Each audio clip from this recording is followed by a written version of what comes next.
Oke, sebelum masuk ke pewartaan nih Bro and Sis, malam hari ini akan kami sajikan Share Hope, Inspire Faith, berbagi harapan, menginspirasi iman.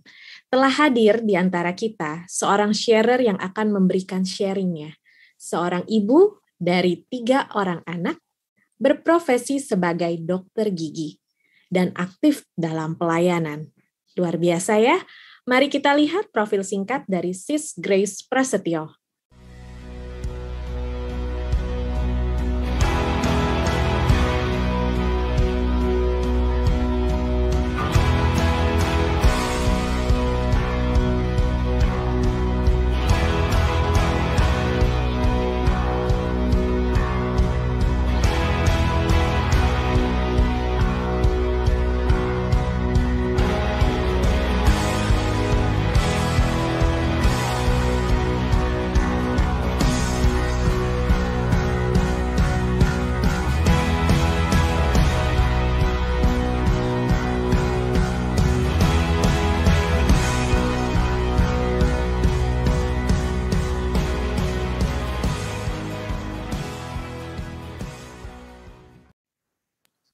Shalom, Sis Grace. Shalom, Sis Astrid. Juga shalom Bapak, Ibu, dan saudara-saudari semua yang terkasih dalam Kristus. Juga Bro Elfri, Pak Guru saya.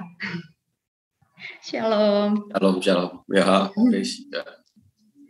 Oke, ternyata satu guru satu ilmu nih. Apa kabar Sis Grace? Panggilnya ya, apa Ibu Dokter? Iya, luar biasa Sis Astrid, puji Tuhan. Amin. Aku panggil Sis Grace aja ya. Iya, panggil nama juga nggak apa-apa. Daripada Ibu Dokter kan kayaknya masih jauh sekali nih. Oke. Sis Grace mau bertanya, dari paroki manakah Sis Grace? Saya dari Santa Monica BSD. Santa Monica BSD, oke. Kita mau berbagi cerita nih Sis Grace. Pertama-tama aku mau bertanya, Sis Grace, could you please tell me about yourself and your family? Saya seorang ibu dari 3 orang anak, dan saya seorang single mom. Saya bercerai 5 tahun yang lalu, tahun 2016. Dan sekarang saya merintis praktek saya di BSD yang bernama Aesthetic Dental Care. Wow, oke. 3 orang anak ya, Sis ya? Ya. Perempuan, laki-laki kah? 2 laki, sekarang SMA, dan 1 perempuan kelas 6 SD. 2 laki dan 1 perempuan. Pastinya ini susah-susah gampang ya, Sis ya? Tantangannya ya, begitulah. Kalau udah 3 jadinya udah kebal sih sebenarnya. Oke, berarti pandeminya sudah terlewatkan ya. Ada lagi pandemi sekarang ya. Kalau dulu bukan pandemi kayaknya Sis, dulu mungkin tsunami kali ya, 5 tahun yang lalu. Ini beda ya Bro and Sis, kalau tsunami berarti kenanya atas, bawah, kanan, kiri, depan, belakang terhantam seperti itu ya Sis Grace ya? Iya. Ya, oke. Thank you untuk sharingnya. Terus aku mau lanjutkan kepada pertanyaan Sis. Apakah percaya sama Tuhan itu mempengaruhi dengan keberhasilan yang sudah Sis dapatkan di hidup ini? Itu pasti ya Sis. Karena dengan kita percaya sama Tuhan, akhirnya dengan kita berjalan bersama Tuhan, apapun yang kita alamin, saya merasa di situ saya penuh sukacita hidup saya. Dengan saya sukacita, saya bahagia, pasti itu membuat jadi aura positif ya gitu. Jadi pekerjaan saya, pasti pasien-pasien saya juga bisa merasakan kalau kita happy, dokternya happy, kita melayani dengan hati, gitu. Jadi semuanya akan merasa ikut happy jadinya, yang pasien-pasien yang saya layani, gitu. Jadi itu mempengaruhi juga pasien itu mungkin jadi mau kembali terus kenalin ke teman-temannya, kayak gitu. Oke, berarti syaratnya untuk bisa glowing kayak Sis Grace itu adalah happy. berjalan bersama Tuhan. Namun kalau kita kulik ya Sis Grace ya, berjalan sama Tuhan kan gak selamanya happy-happy aja ya. Kayak lagu happy ya ya happy ye ye ye. Ada juga kan di suka kau ada, di duka kau ada. Nah, bagaimana sih Sis? Apakah ada kesaksian atau testimoni yang menceritakan perjalanan iman Sis dalam hal ini, baik di karir dan juga di personal life-nya? Jadi tahun 2016 itu saya sudah bertahun-tahun sebenarnya sebelum saya memutuskan akhirnya saya bercerai sebagai seorang Katolik dengan 3 orang anak ya, terutama anak-anak gitu, membuat saya bergumul sekali waktu itu mau bercerai ya.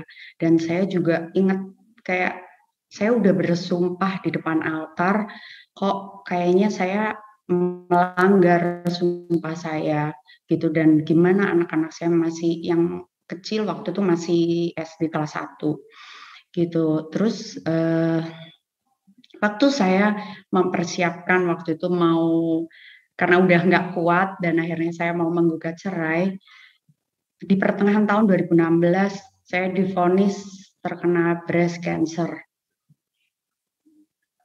Disitulah mungkin perjalanan saya, gimana hidup saya udah berubah mungkin dari kaki jadi kepala jadi kaki, yaitu dimulai di pertengahan 2016 itu Sis.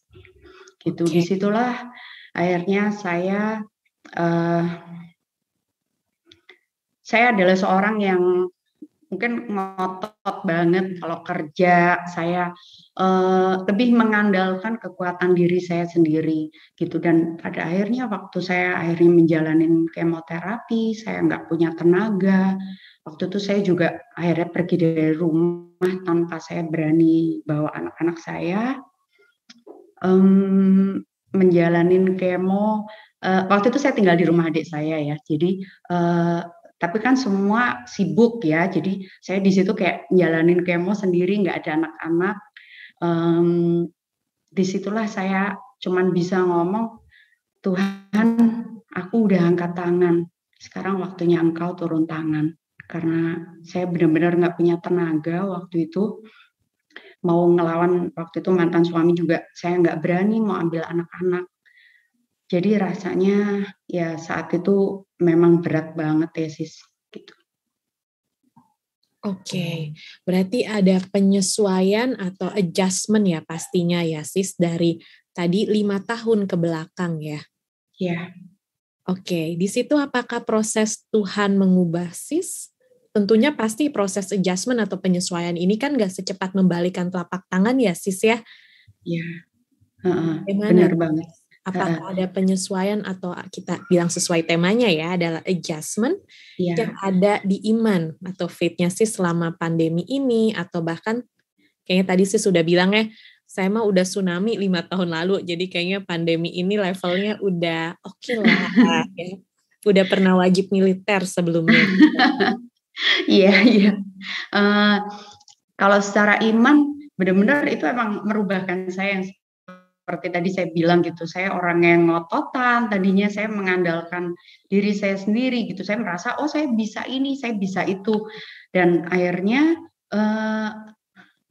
saya di satu keadaan yang saya nggak bisa apa-apa. Saya pergi ninggalin rumah nggak bawa apa-apa, dengan modal uang tabungan saya cuma bisa ngontrak rumah dan saya merintis praktek. Waktu itu saya yang seumur hidup nggak pernah ngurusin tukang, sampai akhirnya saya harus berurusan sama tukang-tukang. Walaupun adik saya bantu sih, tapi tetap di situ kan saya yang harus, dia kan juga sibuk gitu, jadi saya harus yang ngurusin buka tempat praktek ini, hampir semuanya saya yang urus dari nol. Terus waktu itu saya benar-benar saya ingat waktu klinik itu akhirnya udah jadi, tempat praktek itu udah jadi, saya tuh cuman pegang tembok. Saya cuman bisa bilang sama Tuhan, saya bilang, Tuhan, saya yakin Engkau sanggup mengubahkan keadaanku. Saya percaya Engkau sanggup mengubahkan dan membereskan ini semua. suatu saat klinik ini akan menjadi bukti bahwa kuasamu begitu besar gitu, di dalam kelemahanku kuasamu begitu sempurna. Sudah, cuman itu aja, sis.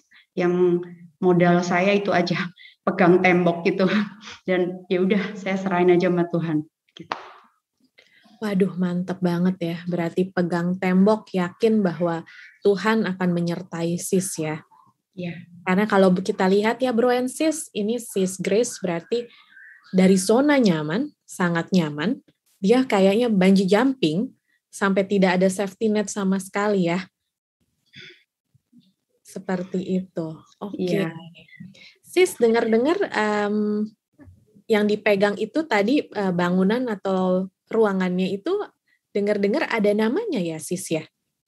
Ya, itu jadi ruangan praktek saya itu saya namain faith room gitu. Jadi waktu itu 2017 saya memulai praktek itu satu ruangan dan ya dengan waktu itu saya benar-benar single fighter, saya praktek sendiri. Waktu itu masih pengobatan kemo juga dan pengobatan radioterapi.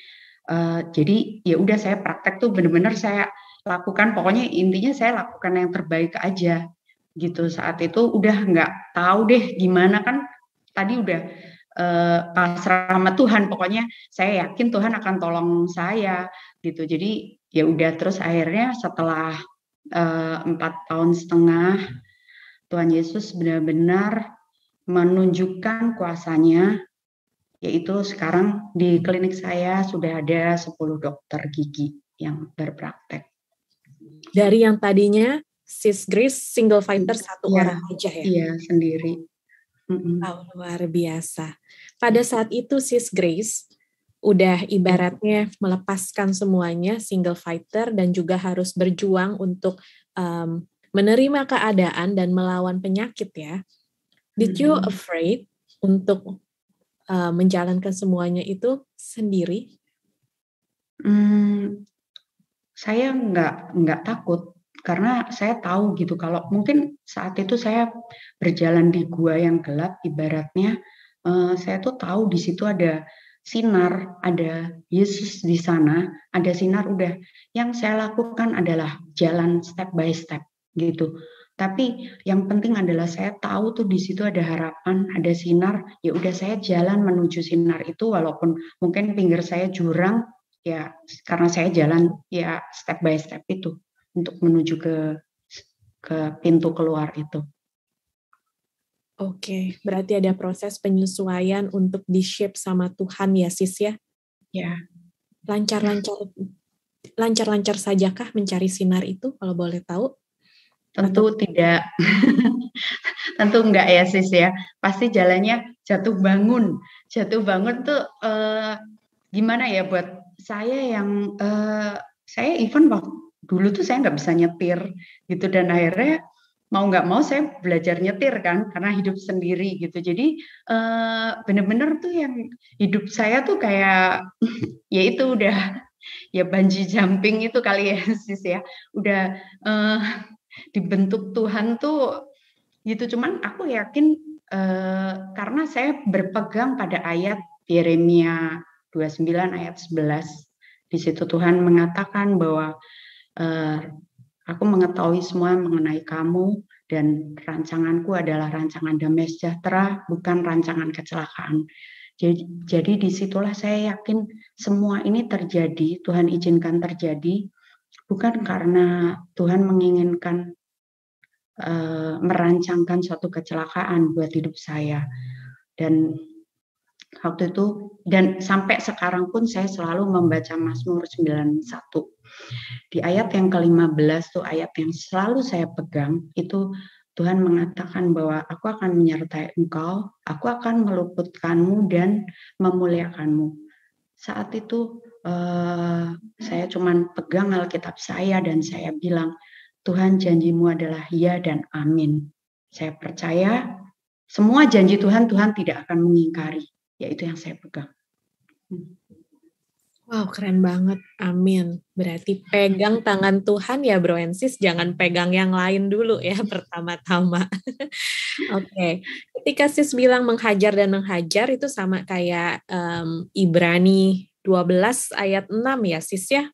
Kalau kita lihat yang berbunyi katanya, karena Tuhan menghajar orang yang dikasihinya dan ia menyesah orang yang diakuinya sebagai anak. Iya.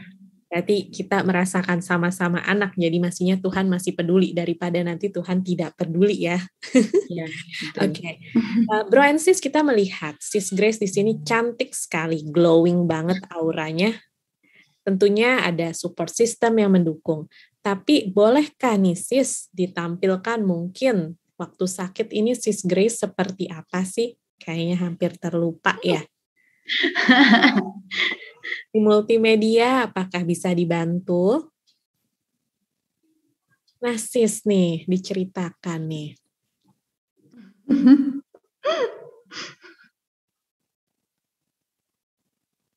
Iya, penampakannya seperti itu. Walaupun pada saat itu rambutnya merontok ya Sis ya, tapi kita bisa lihat senyumnya tuh masih tetap tegar berdiri ya Sis ya, bersama Tuhan ya. Bersama Tuhan. Oke, pertanyaan terakhir ya untuk menutup sesi sharer ini.